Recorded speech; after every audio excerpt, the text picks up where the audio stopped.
Olha, me parece que está havendo uma certa tendência nos modelos de impressora 3D compactos. A Ender 2 Pro já é o segundo modelo que eu recebo aqui no canal. E se você está procurando uma impressora 3D barata, compacta e que provavelmente vai atender pequenos projetos, é bom ficar de olho nessa análise. E seguindo o padrão de outros modelos, a Ender 2 Pro também já vem pré-montada, o que facilita muito para quem não tem muito tempo, que é o meu caso, ou para quem não tem nenhuma experiência com impressão 3D. Você basicamente precisa apertar 7 parafusos e ela já está pronta. Ela vem com uma proposta de ser portátil e por isso ela não ocupa muito espaço na sua mesa. Para você ter uma ideia de tamanho, se a gente desconsiderar o suporte do carretel do filamento, as medidas da impressora são de 39 por 43 centímetros apenas. E para auxiliar nessa questão de ser portátil, ela vem equipada com essa alça na parte superior que facilita muito na hora de transportar a impressora. E que inclusive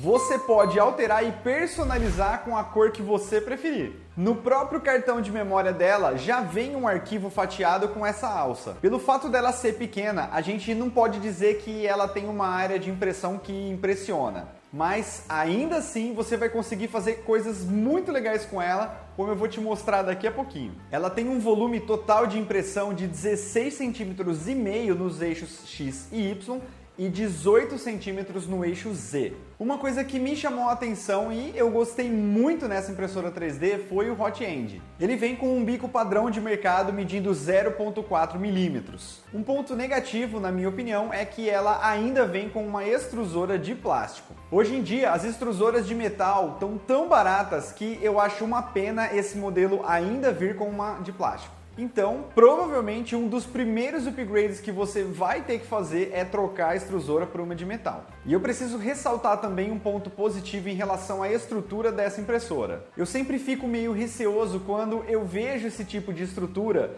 porque parece que a impressora não vai ficar firme o suficiente para imprimir. E a gente sabe que a vibração e impressão 3D não combinam, né? Mas, felizmente, não é o caso da Ender 2 Pro. A Creality implementou essa estrutura que fixa o eixo Z na impressora e, por conta disso, ela consegue suportar mais peso apoiado, permanecendo estável durante todo o processo de impressão. No sistema de movimentação, a gente não tem nenhuma inovação e ela segue o mesmo padrão das impressoras 3D Ender 3, por exemplo, que usam essas polias para se movimentar. E em relação à mesa da Ender 2 Pro, eu tenho uma reclamação. Isso porque eu tive bastante dificuldade de fazer com que os objetos não desgrudassem da mesa. Ela vem com essa superfície magnética que ajuda bastante na hora de retirar os objetos da mesa, não vou negar. Mas, em comparação com a mesa da impressora 3D KP3S, por exemplo, eu senti que ela não tem uma aderência tão boa.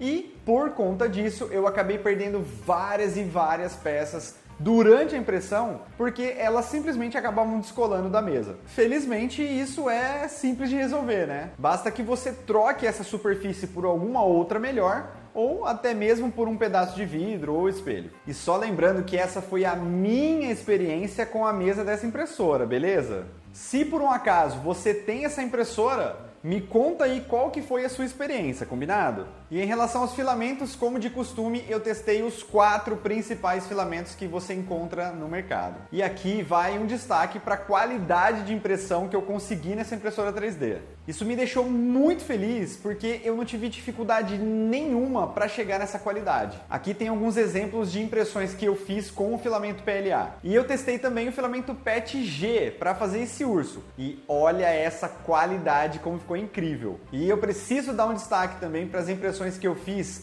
com o filamento ABS da empresa 3D Prime.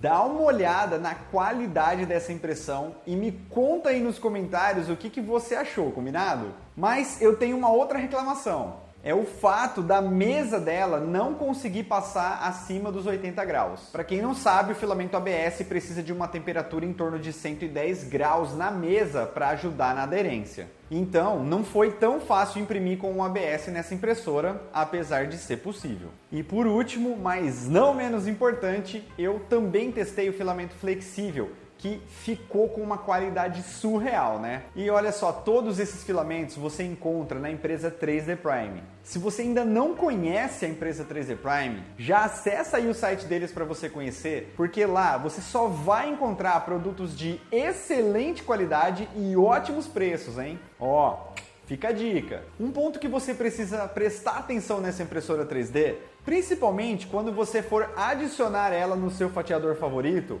é que você tem que checar as dimensões da área de impressão dela. Eu mesmo acabei cometendo esse erro de não prestar atenção e a área de impressão dela ficou errada lá no meu fatiador. E isso me causou várias falhas na impressão, porque eu tinha fatiado o objeto com uma altura maior do que a impressora permitia. Acontece que tanto no fatiador Cura como também no Prusa Slicer, essa impressora 3D não está listada. Mas repara que está listada a Ender 2. Que não é o mesmo modelo dessa que eu estou mostrando no vídeo de hoje, que é a Ender 2 Pro.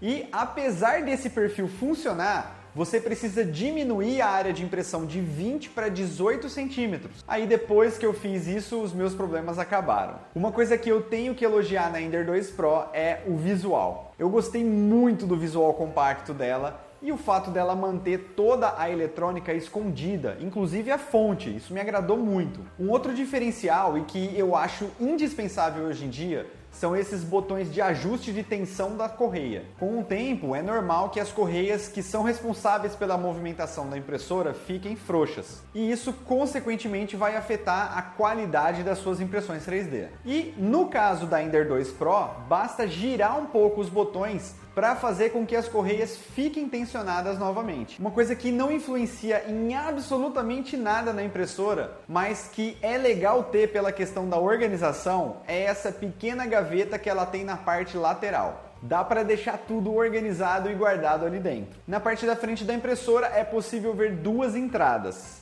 Uma micro USB para ligar no computador ou em alguma outra interface de controle e também uma entrada micro SD. E aqui eu tenho que elogiar também, porque o jeito que eles colocaram essa entrada micro SD ficou bem legal. Em outros modelos de impressoras 3D é possível ver que tem um pequeno espaço nessa entrada na qual você pode acidentalmente perder o SD card dentro da impressora. Na Ender 2 Pro isso não vai acontecer. Mas uma coisa me decepcionou um pouco. Enquanto todas as outras marcas já estão utilizando um display colorido touchscreen, a Creality ainda insiste em colocar esse display que remete aos primórdios da impressão 3D. Ok, ele é funcional e o fato dele ser ou não touchscreen não acrescenta em nada na qualidade da impressão. Mas vamos conversar que isso é quase como se eu falasse para você utilizar um celular Nokia tijolão. Sabe? Aqueles que ainda tem aqueles botões físicos e que não quebra nunca. Ou seja, isso não afeta em nada na qualidade da ligação que você vai fazer. Mas afeta a nossa experiência como usuário, né? Num mundo onde praticamente tudo é touchscreen,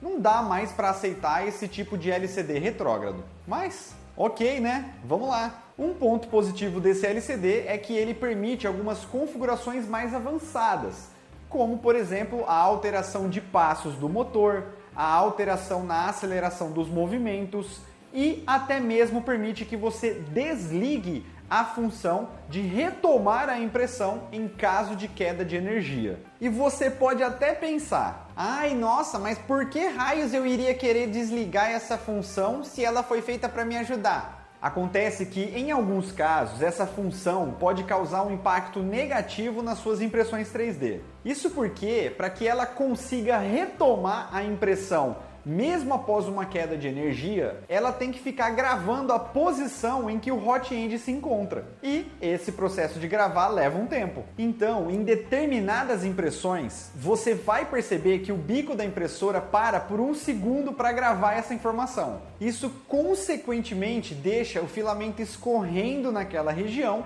e atrapalha na qualidade das suas impressões 3D. Mas, como eu falei, você pode desabilitar essa função diretamente no menu LCD da impressora. Uma coisa legal é que ela já vem com os drivers super silenciosos. Isso significa que você simplesmente não vai ouvir a impressora imprimindo. Mas, pelo fato dela ter 2 ventiladores assoprando o hot end e mais o ventilador da fonte, muito provavelmente você vai ficar incomodado com o ruído desses ventiladores. E claro que uma das coisas que mais me chamou a atenção nessa impressora 3D foi o preço, né? Isso porque na data em que eu tô gravando esse vídeo, esse modelo tá custando $169. Eu não vou falar o preço em reais, porque obviamente tem muita variação por conta do dólar e dos impostos. Mas se você converter o valor aí, dá para ter uma noção do quão barato essa impressora 3D tá, né? Para resumir então, a Ender 2 Pro entrega uma qualidade de impressão surreal a um preço muito pequeno, fazendo com que o custo-benefício dela seja um dos melhores atualmente. É claro que você ainda não está livre de alguns upgrades, como por exemplo, trocar a extrusora por uma de metal e até mesmo trocar a mesa dela por uma de vidro aí talvez. Mas, mesmo assim, se você está procurando um modelo para ser a sua primeira impressora 3D, eu posso recomendar a Ender 2 Pro tranquilamente. Me conta aí nos comentários o que você achou desse modelo e aproveita e já deixa aquele like gostoso. Combinado?